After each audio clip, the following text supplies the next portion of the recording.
शोएब बशीर जो कि 3 for 129। फिर इंग्लैंड ने जब कल सेकंड इनिंग्स की अपनी बैटिंग शुरू की, सो Duckett 12 and Root not out. Jahan Noman ne again he struck it and he took 2 wickets for 9, followed by Sajid with a single wicket. So अब इंग्लैंड ट्रेल करे जी 53 run से। अच्छा, मुझे ये देखना था कि इंग्लैंड स्पिनर दो दे आर वेरी इनएक्सपीरियंस, पहला टूर उनके, अभी शुरू के मैचेस हैं, their length is not right, they are little expensive. Right, imagine अगर थोड़ी उन्होंने टाइट बॉलिंग की होती तो पाकिस्तान का स्कोर आज ये ना होता। आपने देखा होगा कई लूज डिलीवरीज हर ओवर में वो कर रहे थे जी, बैकफुट में को चौके पड़ रहे हैं या वो लूप डिलीवरीज फेंक रहे हैं जहाँ पे वो निकल के आराम से खेल रहे हैं। They were little expensive. Imagine Shoaib Bashir के अगर होते 64 होते, इमेजिन 17 ओवर्स किए हैं रेहान ने, इसमें 66 रन दिए हैं, ज़्यादा हैं। हाँ, इमेजिन ये 45 होते हैं। जस्ट इमेजिन अगर थोड़ी टाइट बॉलिंग होती है, स्पिनर बेसिकली बांध के रखता है, और इस अच्छी विकेट के ऊपर जहाँ पे स्पिनर को थोड़ी बिट ऑफ हेल्प मिल रही है, वहाँ पे थोड़ा सा I expect them to have a थोड़ा सा एक जो होता है ना, थोड़ा सा पाकिस्तान को रिस्ट्रिक्ट कर सकते थे Majid. Yes, I think Pakistan could have been about 250 right now. जो लीड देना, आई थिंक इट शोज कि तो उनके स्पिनर्स थोड़े से inexperienced. But I'm just saying how Pakistan scored. Take no credit from South Shakeen. He played brilliantly, right? He saved the test match for you. Simple. बाकी ने contribute करके आपको lead they the. So I think थोड़ी tight bowling करनी चाहिए इनको, आखिरी bowling जो। और जिस तरह से साजिद को भी बॉलिंग कराई गई, ऑब्वियसली वो निकल के छक्के और चौके लगा रहे थे। शोएब बशीर बहुत एक्सपेंसिव है। He was expensive in the 129 is a lot of runs. अब उनके पास कोई ऑप्शन नहीं था, लेकिन खब्बा खेल रहा है, कराई जा रहे हैं बॉलिंग उससे। But again Shoaib Bashir is very expensive. I think 75 runs justified है, 129 जस्टिफाइड नहीं है। जी, he needs to learn that. हाँ, so he was a little expensive. Let's have a look at the fall of wickets. England ने आज किस तरह से अपनी विकेट्स गंवाई थी। So let's have a good look at that. So Sajid, he started off and look at that, a good length, a pacey delivery, and that got him the wicket of Duckett once again. आपने एक दफ़ा पहले भी बात की थी कि एक मैच में अच्छा तब होता है जब एक बॉलर एक ओपोनेंट को टारगेट कर देता है। लगता है इस सीरीज में साजिद ने लिटरली बेन डकेट को टारगेट किया हुआ है। Then Noman, obviously again a good delivery by Noman. Very good, this is plum. This is plum जी, again is a very good delivery and also a very good catch by Salman Ali Agha. या 100%। वो रिजवान के glove से लग के गई, but he was quick, his reflexes were good and he took the wicket, so kudos to Salman Ali Agha as well for that catch. Look, a very bunch of happy squad. जी बिल्कुल। आप देखें ना, आप जीत रहे होते हैं, टीम जेलिन कर रही होती है। देखें ना, एक साजिद की परफॉर्मेंस ने कहाँ से कहाँ पहुँचा दी, एक सलमान की परफॉर्मेंस ने मुल्तान टेस्ट से कहाँ से कहाँ ले गए, एक साजिद की अगली परफॉर्मेंस ने टीम को विनिंग बिल्कुल कॉम्बिनेशन में ले आया। नुमान ने रैप अप कर दी लास्ट टेस्ट मैच, यहाँ पे ले आया। इट लुक्स कितना अच्छा एनवायरनमेंट है टीम में इस वक्त, ड्रेसिंग रूम वो नजर आ रहा है, वो नजर आ रहा है। वो किस लिए? You are going for a win. Exactly, you are biting it, you making sure I have the bite, I have the instant in terms of you are to win games rather than just like playing for the sake of it. जी, for yourself. It's not going to create a membership for you. It's not going to create a fan following for you. Now it is creating a fan following. We're talking about it. Now the whole country will be looking forward to it.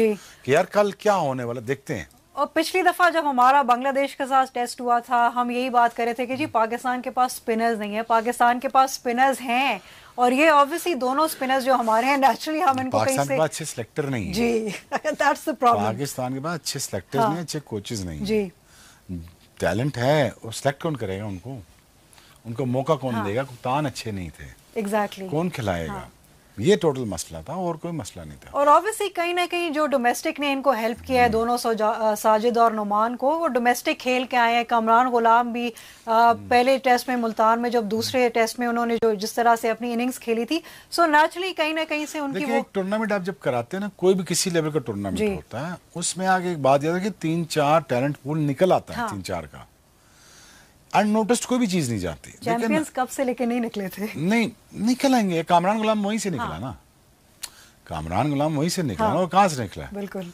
तो वो तो काफी देर से circuit में था ना, champions cup ने ही उसको दिया है मौका कि आ जाओ, और एक अच्छा बंदा टकरा गया आगे से, जाकिर जावेद के जी तुम आ जाओ, टीम में आ जाओ। बिल्कुल, उसने परफॉर्म कर दिया, परफॉर्म भी कर दिया, उनकी सिलेक्शन, और ऑब्वियसली जिस तरह से वो बाकी मुल्क भी अपने होम कंडीशंस का वो फायदा उठाते हैं, अपने हिसाब से वो विकेट्स बनाते हैं, और वही हमें आकिब की क्विक थिंकिंग और उनकी ऑब्वियसली वो aggressive thinking, quick changes in the team जो कि हमारे फेवर में आई। ऑब्वियसली पिच पे भी हमें लगा था कि पिंडी की पिच पता नहीं इस तरह से टर्न करेगी। पिंडी की जो पिछले टेस्ट मैचेस में भी हमने देखा था, उस पर रन ही रन बनते जा रहे थे और बॉलर्स अनफॉर्चुनेटली कंट्रीब्यूट नहीं कर पा रहे थे। बात ये है कि देखें, पाकिस्तान अगर आप दूसरा देखें, हम Pakistan should not able to win this test match after losing the toss. I think what a brave effort by Pakistan batting. मुझे यही था कि पाकिस्तान बैटिंग ही पाकिस्तान को हरवाएगी, या पाकिस्तान बैटिंग ही इनको सेफ गार्ड कर सकती है इन टर्म्स ऑफ यार 200-250 तो हमने करना ही चाहिए। ये तो मैंने कल भी आपसे कहा था कि पाकिस्तान को ये 250 स्कोर उतारना है, अदरवाइज टेस्ट मैच नहीं बचना। But I think it's a very gallant effort, gallant effort by Saud and naturally जो उनके साथ टेल एंडर्स थे। सऊद का हो गया, शान ने कंट्रीब्यूट किया, टेल एंडर्स ने लीड में कंट्रीब्यूट किया, प्लस नोमान ने मेक श्योर किया कि वो अपना 150 कर ले, साउथ कर ले अपना 150 अपना वो कर ले, और आराम से करे। उनके इनिंग्स में जो उनकी ये इनिंग्स थी उसमें उन्होंने सिर्फ 5 चौके लगाए थे, और वही हमें नजर आ रहा था कि अच्छी पार्टनरशिप। उसकी यही स्ट्रेंथ है, रुक के खेलना। हाँ ठीक है, आज रुक के खेलना चाहिए था उसको, कल जी अच्छा किया, कल अब रुक के खेला है तो ठीक है, ये तुम्हारी स्ट्रेंथ थी, ठीक है, हमारी तुम्हारी स्ट्रेंथ हमारे काम आ गई, बहुत अच्छा हो गया। I think it's a brilliant effort by Pakistan batting to save the test match, then batting with the tail enders and tail ender responding the way they are responding. I think they put Pakistan in a situation to win a test match now. तो आपने अब यही बहुत अच्छी एक बात की कि पाकिस्तान ने क्या हमें आज अपने पेसर को भी मौका देना चाहिए, क्योंकि पहली इनिंग में नहीं दिया गया था। सो इस पे हम बात करते हैं डिटेल में। We have got our expert with us. जी सर, बताइए what should be the strategy of both teams today? I think Pakistan need to take quick wickets. I think Pakistan को 150 से ज्यादा रन नहीं देने चाहिए, जिसमें इंक्लूडिंग लीड है। अगर पाकिस्तान बहुत भी ज़्यादा ओवर एक्सपेंसिव जाता है, होता है, ये चीज़ें कुछ होती हैं, तो आई थिंक पाकिस्तान को 150-200 से ज़्यादा चेज नहीं करना चाहिए। Anything above 200 looks difficult. Anything above 200 on this wicket looks difficult. So जहां हम ये बात करें, let's also have a quick look at Pakistan fall of wickets. किस तरह से उन्होंने कल अपनी सारी विकेट्स गंवाई थी। कल का जब मैच शुरू हुआ, शोएब बशीर को गेम दी गई थी, और शान ऑब्वियसली थोड़ा सा वो क्लोज स्टांस के साथ खेले, रिजवान क्रीज से बाहर आ गए थे, and you know he lost his wicket LBW. Then Salman Ali Agha, इनसे बहुत एक्सपेक्टेशन थी, but this is where Rehan played his role.